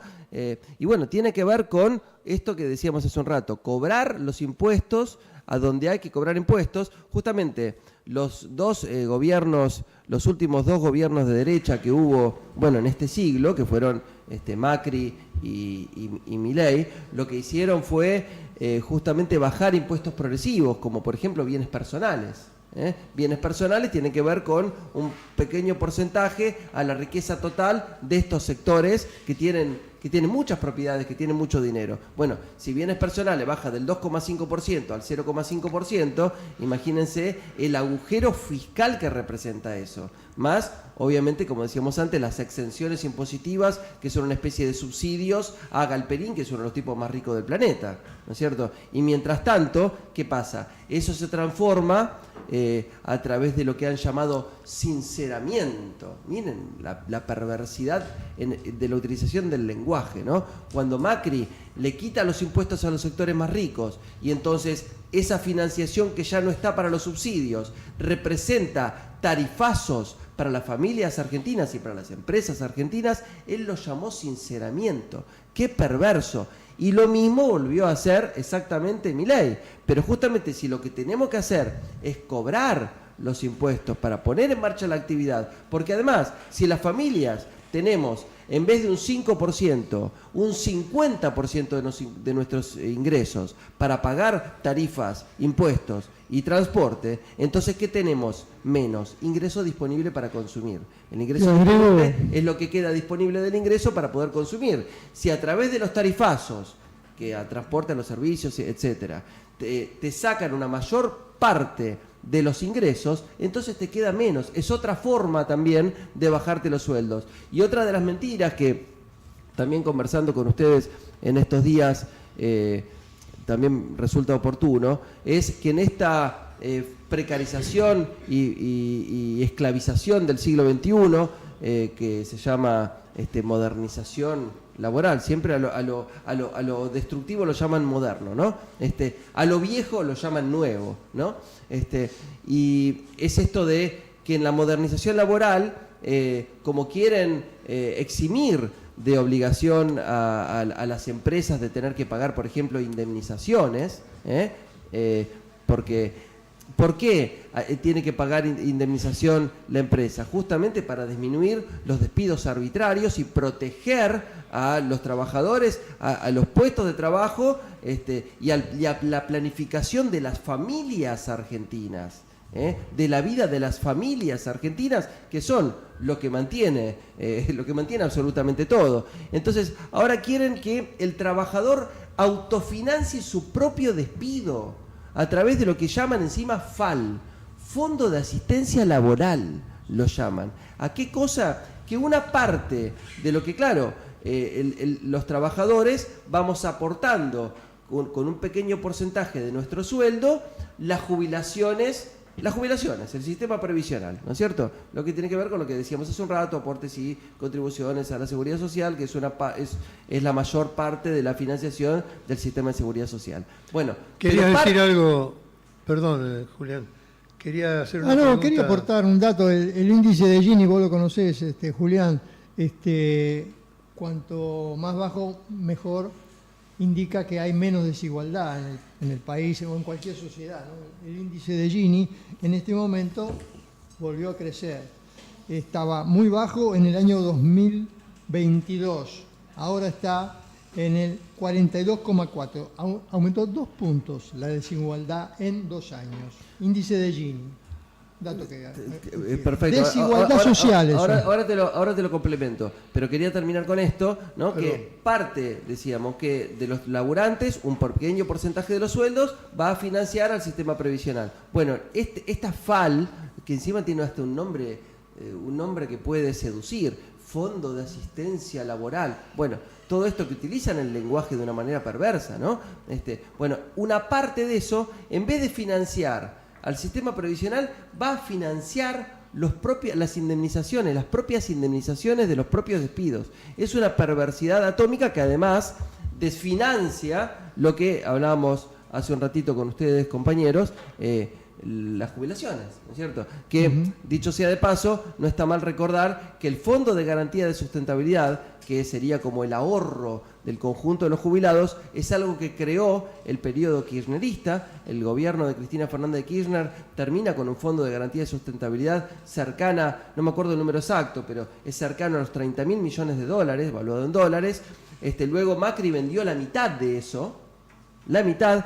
Después el gobierno de Alberto Fernández lo llevó cerca de 50.000 millones de dólares y ahora obviamente lo están volviendo a vender para regalárselo a la bicicleta financiera este gobierno que son lo mismo que Macri, ¿no? Sturzenegger, Bullrich, Caputo. Bueno, y con respecto a lo que decía del coeficiente de Gini, y claro, cuanto mayor sea la desigualdad, más va a subir el coeficiente de Gini, y eso representa justamente ¿qué cosa? La transferencia de ingresos desde el conjunto del pueblo hacia los núcleos concentrados. Eso es la expresión más clara de lo que es la derecha en la teoría, ¿no? Para decir, yo estoy en el medio, viste que mucha gente dice, no, yo estoy en el medio entre la izquierda y la derecha. ¿Cómo entre el medio? ¿Estás en el medio entre la justicia y la injusticia? ¿Para vos es lo mismo que la riqueza se concentre en los núcleos dominantes de poder que se distribuya con mayor justicia, equidad e inclusión a la mayoría del pueblo? El fondo, Julián, el fondo este que estás mencionando de asistencia laboral es una creación de este liquidador Sturzenegger, el padre de todas estas medidas, esta perversidad. Exacto. Julián, ¿cómo se llama el sacerdote que mencionaste cuando empezaste a hablar? Oité. Henri Lacordaire, que se escribe algo así como Lacordaire. Lacordaire, me lo quiero anotar. Che. Del siglo XIX, un sacerdote francés. Así que bueno, por eso cierro con esto, ¿no?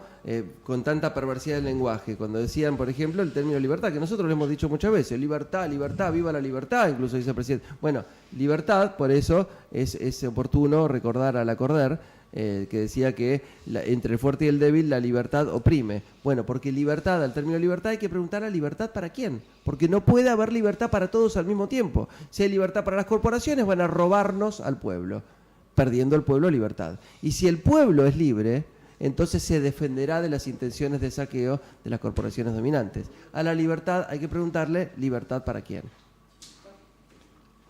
Así es. Muchas gracias, Julián. Bienvenido siempre. Es un lujo. Hace ya varios años que estamos juntos y es un honor para nosotros tener tu concurso. Bueno, para mí, obviamente que también, en todo sentido. Es lindo cuando viene con el hijo que se le trepa como un monito arriba. Encantador. Linda relación padre-hijo. Muchas gracias. Bueno, estabas preguntando algo, Poncico.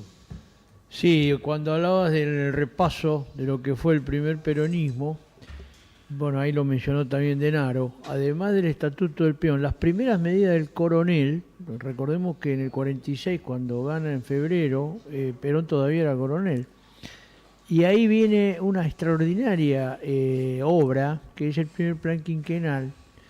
Mencionó él el tema de en la Constitución del 49, ahí se incorpora lo del derecho laboral, aguinaldo y vacaciones, que lo dijo Denaro recién, pero eso es una parte de todo lo que fue la transformación social. Hay que hablar de las 20.000 obras públicas de la época de Pistarini.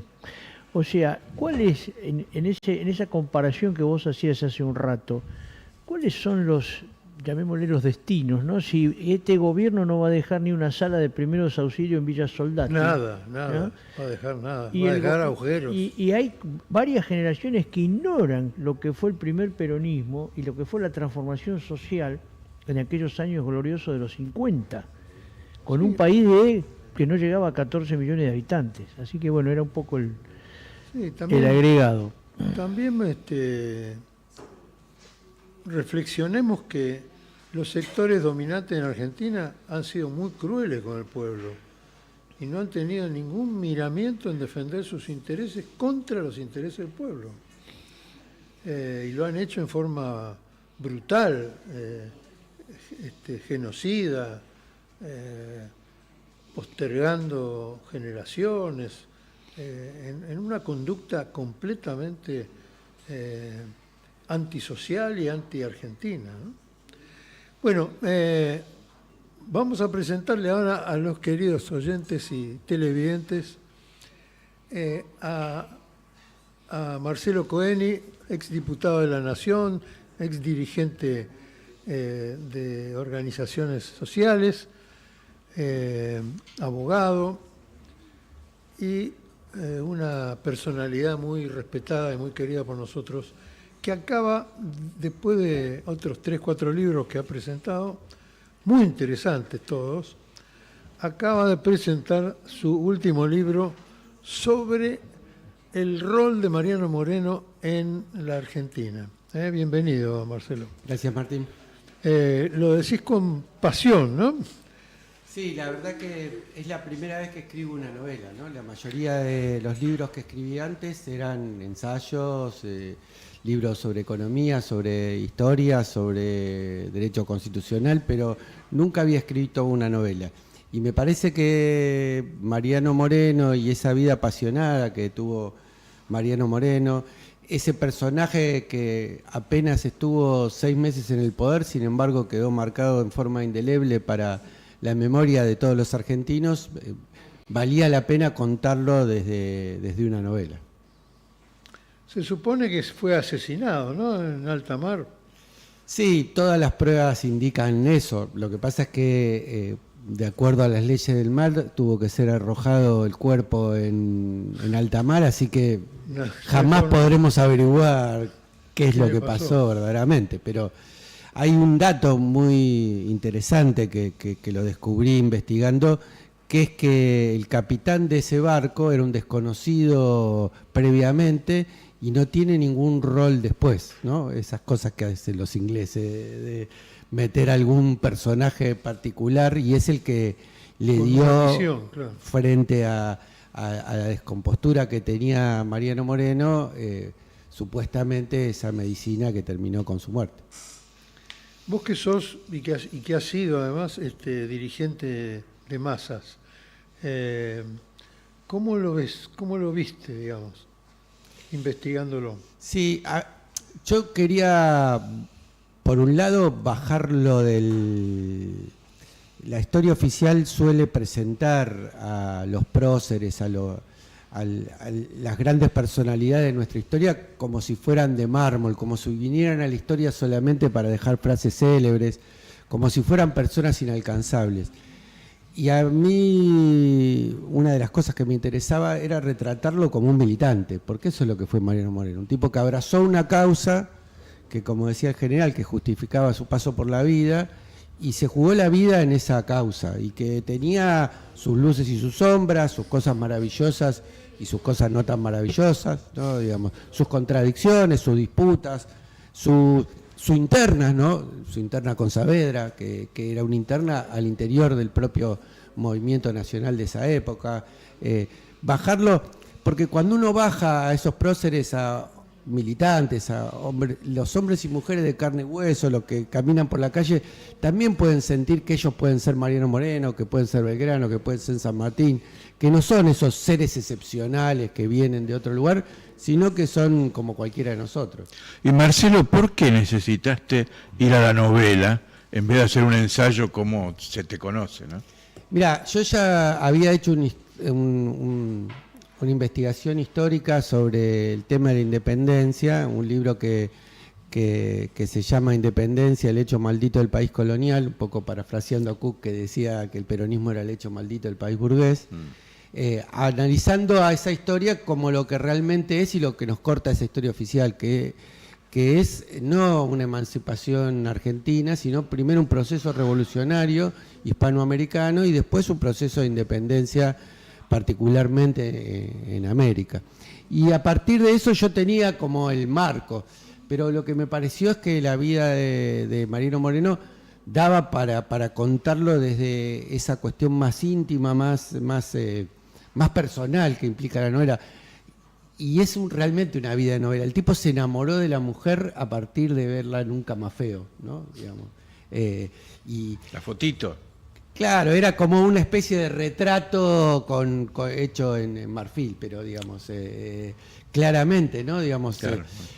Hasta en eso, Moreno, un tipo que había ido a Chuquisaca para ser cura, vuelve casado y con un hijo y recibido de abogado, ¿no? Digamos, toda su vida es una llama, y me parecía que la novela requería eso, ¿no? Digamos que...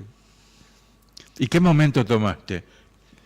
No, prácticamente toda la vida. Contás la vida de él. Digamos, desde que él hace su viaje a Chuquisaca, la vida en Chuquisaca, la vida cuando vuelve, el ejercicio de la profesión, lo que lo despierta a la política, que son las invasiones inglesas, ¿no? Él no se anima a pelear en las invasiones inglesas, pero él ve la venalidad del gobierno de aquella época, la falta de determinación en defender las cuestiones de la patria. Él dice, yo me tengo que meter en política y tengo que hacer cosas distintas de lo que están haciendo estos tipos. ¿Qué edad? Para mí es un dato que no tenía eso, que ahí Sí, es cuando él él mismo lo cuenta eso. La chispa se le enciende ahí.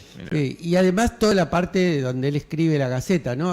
Hoy en la Argentina se festeja el Día del Periodista, el día que salió por primera vez la Gaceta, que no fue tampoco el primer periódico en la Argentina, y lo festejan muchos que hablan del periodismo objetivo, el periodismo que no se mete en política, y la Gaceta era todo lo contrario. Él mismo decía, nosotros tenemos que contar esta revolución que estamos haciendo, tenemos que vulgarizarla, decía en sus palabras, porque si nosotros no vulgarizamos los derechos, las personas no lo pueden ejercer, digamos. Y esto era un poco él además parecía que el día para él tenía más de 24 horas, ¿no? A la mañana gobernaba, a la tarde hacía política y a la noche se ponía a escribir en la Gaceta. Es decir, cómo aguantaba un tipo a ese ritmo. La pasión, ¿no? Tal cual. La pasión. Él tiene una posición destacada respecto de patriotas de su época, ¿no? Que estuvieron en parte tomando las decisiones de la revolución, ¿no?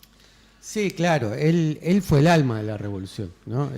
Así como Saavedra, que era el jefe del regimiento de patricios, que no era un regimiento militar, sino que era una milicia que además conformada por los sectores populares de la época, que fueron realmente los que resistieron a los ingleses, muchas de las clases acomodadas, incluso algunos que después fueron patriotas, como los Rodríguez Peña, fueron a besarle el anillo a Bereford cuando estuvo tomando el fuerte de Buenos Aires, ¿no?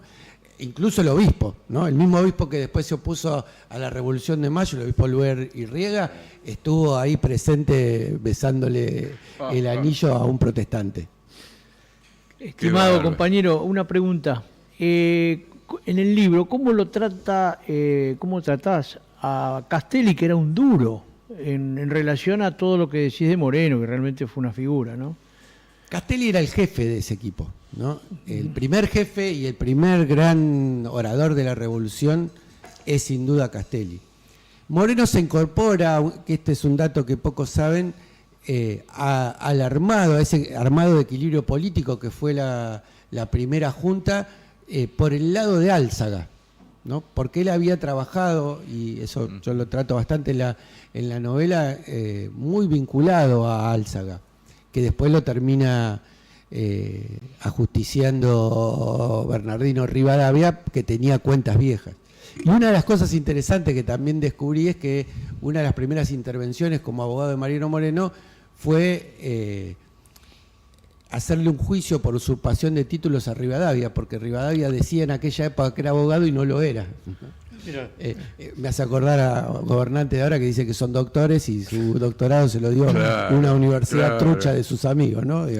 Pero bueno, Castelli es un personaje importante y de alguna manera el que haya ido para el Ejército del Norte lo deja desnudo a Moreno, ¿no? Lo deja sin apoyo. Tanto Belgrano como Castelli, que eran primos entre ellos, van a hacerse cargo de cuestiones militares, sin ser ninguno de los dos militares, y le restan fuerza política a ese, yo me niego a llamarlos jacobinos, como se lo suele llamar, sino a ese núcleo más comprometido y más revolucionario adentro de la propia revolución. Ahí en el libro, Marcelo, se trata, porque hubo cosas terribles, como por ejemplo el fusilamiento a Liniers, donde Castelli es virtualmente el tipo que ejecuta.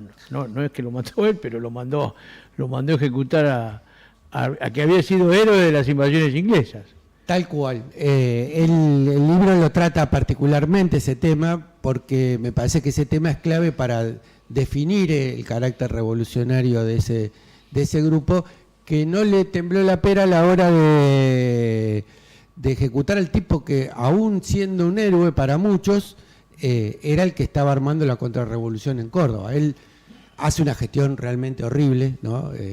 Y de hecho se llena de plata, entre paréntesis, en el medio de su gestión como virrey, y se va a vivir, compra una vieja finca jesuita, que había el origen de eso, que hoy es la casa principal, que la llaman la casa del virrey en Altagracia, y él se autoexilia de alguna manera ahí, y ahí cuando empieza la revolución, empieza a construir la contrarrevolución.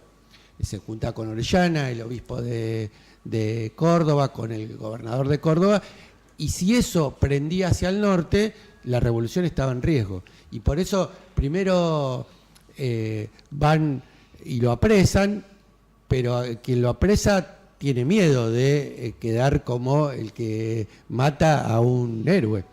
Y entonces Moreno y lo manda a Castelli, y Castelli, Moreno es el que firma la orden, y Castelli es el que no le iba a temblar el pulso para ejecutarla, y es lo que hace. Castelli aparentemente, por algunos historiadores, supongo que también en el caso tuyo, habla de que estaba respondiendo a la dominación española, o sea, Liniers, ¿no? Como que ese era el argumento principal para la medida. Claramente es así. A ver, lo primero que hay que entender es que el proceso de la revolución no fue un proceso entre españoles y criollos como nos enseñaron a nosotros en el colegio, sino que fue una diferencia política, ¿no? Entre absolutistas y liberales revolucionarios, que no tiene absolutamente nada que ver con los liberales que tenemos ahora.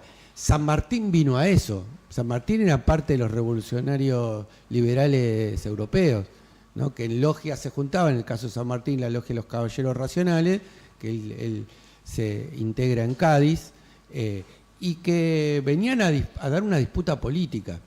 Y claramente Liniers se alinea con eso. Tenía un agravante, el tema del caso de Liniers, es que era un tipo de origen francés, que estaba asimilado al ejército español, y en esa época lo hacía absolutamente sospechoso. Y él tuvo una actitud medio dubitativa, si reconocer o no reconocer, cuando él estaba de virrey, a el hermano de Napoleón, José Bonaparte, al cual los españoles llamaban Pepe Botella, ¿no? Porque le daba el escabio. Maravilloso. Marcelo, ¿y qué historiadores has leído vos que te han formado? ¿Y qué novela histórica has tomado como referencia, si es que tomaste alguna, ¿no? Mirá, yo me formé en el revisionismo, pero el revisionismo tiene una mirada a veces muy dura con Moreno. Yo creo que el revisionismo originario tiene una...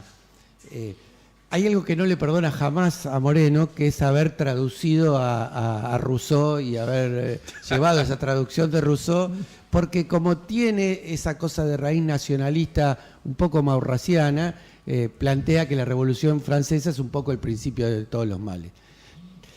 Con el tiempo yo me he inclinado por el revisionismo más latinoamericanista, para poner una expresión de eso. Norberto Galazo a mí me parece que de los historiadores vivos, sin duda, que es uno de los que yo más respeto, ¿no? Digamos, claro. Más allá de tener algunos matices, algunas diferencias con el maestro Galazo, pero me parece que, digamos, si yo tuviera que dar cuenta de mi formación, tiene que ver con ese lado. Me parece que hay algo de esto que dice esos primeros revisionistas nacionalistas que reivindican a Saavedra, que es interesante, porque Saavedra expresaba al pueblo, a las mayorías populares, pero también de un modo conservador, ¿no? Y Moreno expresaba un núcleo duro, revolucionario y movilizado, ¿no? Los tipos, los chisperos, la gente que conducía French y Beruti, eran gente mucho más movilizada, también de sectores populares. No tanto Beruti, pero French también lo era, ¿no? Era el hijo de un tendero, fue el primer cartero de Buenos Aires. Es decir, no es que era alguien que vivía de renta, ¿no? Como si era el caso de Saavedra, ¿no? Que era un tipo que era hacendado, que tenía finca no solamente acá, sino también en Potosí, que es donde había nacido. Marcelo, Estamos cerrando el programa. Yo te quería hacer una pregunta, la voy a hacer ahora. ¿Te encontraste vos, que has sido dirigente de miles de personas en el peronismo con descamisados y que también tenías una tarea previa de organización por la independencia argentina y demás, y la liberación? ¿Te encontraste vos en ese estudio de Moreno? En parte sí, yo creo que yo me pregunté por qué elegí a Moreno, ¿no? En estos tiempos, ¿no? La primera respuesta era, estamos en tiempo que, como decía Posadas de Manuel Rodríguez, el tipo que entregó la banda oriental, de gente que gobierna y es fría de corazón para cuestiones de la patria, ¿no? Y me parecía que volver al origen de la patria valía la pena, que creo que es parte de la tarea que tenemos que hacer. Y la otra cuestión era si hacía falta o no hacía falta para parir una patria hacer una revolución, ¿no? Y yo creo que esta palabra, que parece erradicada del diccionario, sobre todo por el peronismo hegemónico en este último tiempo, que es una especie de peronismo de la moderación, una especie de peronismo sin pensar que se hace tortilla sin romper huevo, como decía el general, que no hay que afectar intereses, que no hay que meterse, cambiar profundamente la Argentina, ha erradicado del diccionario la palabra revolución, y yo creo que hay que recuperarla como la levantó ese primer peronismo también, ¿no? Mostrá tu, ahí está, te lo traje para vos, libro, así que... no, para que la gente lo identifique. Lindo título, Tanto Fuego. Tanto Fuego. ¿Está en la librería ya? Sí, ahí yo lo hice con una cooperativa editorial, que es una cooperativa de compañeros de Avellaneda, que se llama Cooperativa Editorial Azucena, por Azucena Villaflor, sí, la fundadora de Madre de Plaza de Mayo, y ellos son quien lo distribuyen. Así que si buscan en las redes eso, o en las plataformas, no quiero decir la plataforma porque no le quiero dar plata al delincuente de Galperín, pero bueno, también ahí termina estando. Muy bueno, muy bueno. Pedimos la marcha del deporte para... Ya terminó, así nos vamos. Muchas gracias. Bueno, tengan cuidado con los que viajan.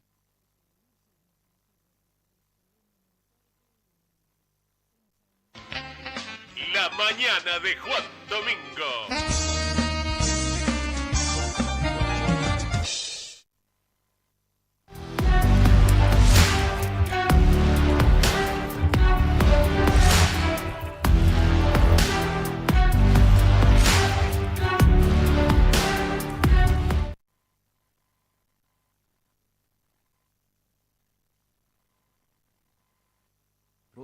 La joven científica contribuye no solo a la lucha contra una enfermedad peligrosa, sino también al logro de uno de los objetivos de desarrollo sostenible formulados por la ONU, garantizar la igualdad de género.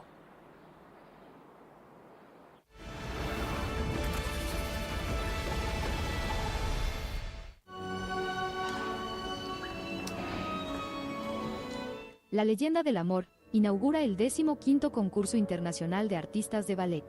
La obra fue montada en 1961 en el escenario del Teatro Mariinsky por Yuri Grigorovich. Precisamente en esta pieza se reveló su estilo particular, una combinación de coreografía clásica con elementos de danzas contemporáneas y populares. Durante 50 años, el célebre maestro de ballet ocupó el cargo de presidente del jurado y director artístico de esta competencia de jóvenes talentos. La particularidad del concurso es que este año está dedicado a nuestro destacado coreógrafo Yuri Grigorovich, y hoy no es solo una oportunidad para mostrar los talentos individuales, sino también para mostrar la coreografía de Grigorovich. Una vez cada 4 años, la competencia reúne a los mejores jóvenes artistas de ballet.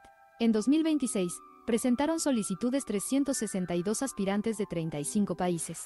Alrededor de la mitad pasó al concurso principal. Sus actuaciones son observadas por maestros del arte coreográfico de 10 estados: Brasil, China, Sudáfrica, Kazajistán, Cuba y Rusia. En el concurso hay 2 grupos, el menor y el mayor. Participarán estudiantes de distintas escuelas coreográficas. y también artistas de ballet ya formados. Será un concurso muy interesante y difícil. Por lo que sé, este año se registra la mayor cantidad de artistas en muchos años, entre quienes participarán en el concurso y quienes presentaron solicitudes. En el programa de cada bailarina hay tanto números coreográficos contemporáneos como variaciones clásicas. Giselle, La Bayadera, La Bella Durmiente. La lista de obras está estrictamente definida y los criterios son iguales para todos. Pero la interpretación de cada uno es especial. Cada país aporta a la danza algo absolutamente irrepetible, su estilo, sus tradiciones, lo que sea. El espíritu de los bailarines de distintos países se nota mucho. Es maravilloso ver cómo interpretan a su manera una misma obra. Y precisamente el país del que provienen hace que sus actuaciones sean tan fascinantes.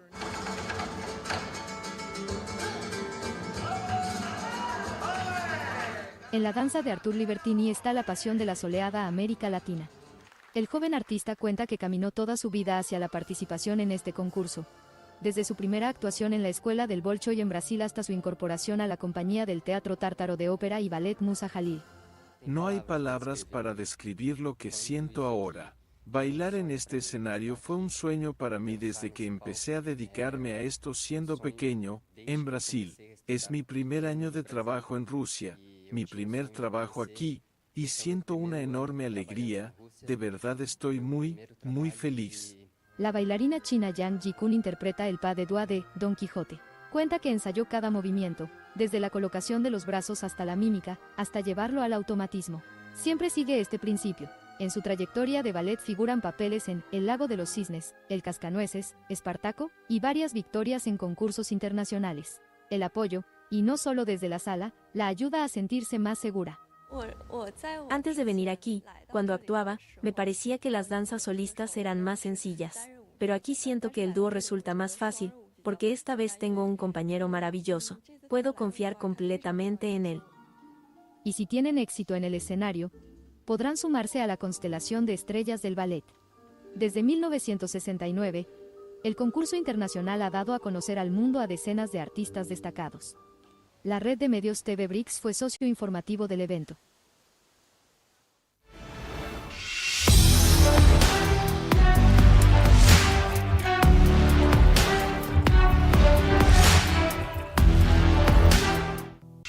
Uno más uno, 3. Con Santiago Cunio y equipo. Opinión, información y una mirada directa sobre la realidad. Lunes a jueves, de 14 a 16 horas, por Canal 22 Web. ¿Perderte la juntada? No da. ¿Pillar con las apuestas? No da.